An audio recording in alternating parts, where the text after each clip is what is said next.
Maranatha, the Daily Devotional. The reading for today, January 25th, is entitled, The Counterfeit Revealed. 2 Timothy 3, verses 1, 2, and 5. This know also, that in the last days perilous times shall come. For men shall be lovers of their own selves, covetous, boasters, proud, blasphemers, disobedient to parents, unthankful, unholy, having a form of godliness, but denying the power thereof. From such turn away. Before the final visitation of God's judgments upon the earth, there will be among the people of God such a revival of primitive godliness as has not been witnessed since apostolic times. The Spirit and power of God will be poured out upon His children. At that time, many will separate themselves from those churches in which the love of this world has supplanted love for God and His Word.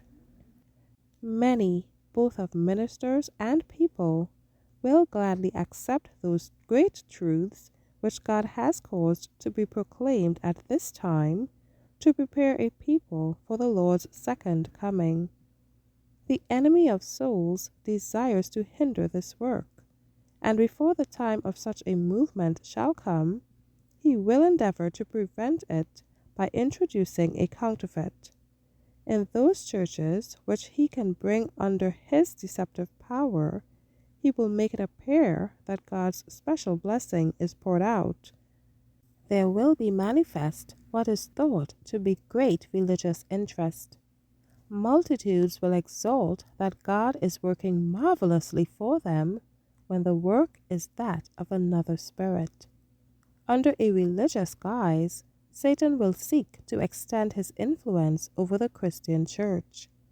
In many of the revivals which have occurred during the last half-century, the same influences have been at work, to a greater or less degree, that will be manifest in the more extensive movements of the future.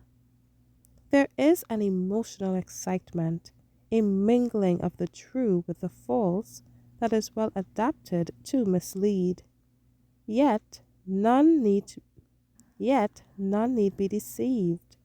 In the light of God's word, it is not difficult to determine the nature of these movements. Wherever men neglect the testimony of the Bible, turning away from these plain, soul-testing truths, which require self-denial and renunciation of the world, there we may be sure that God's blessing is not bestowed. And, by the rule which Christ himself has given, ye shall know them by their fruits. It is evident that these movements are not the Spirit of God. Thank you for listening.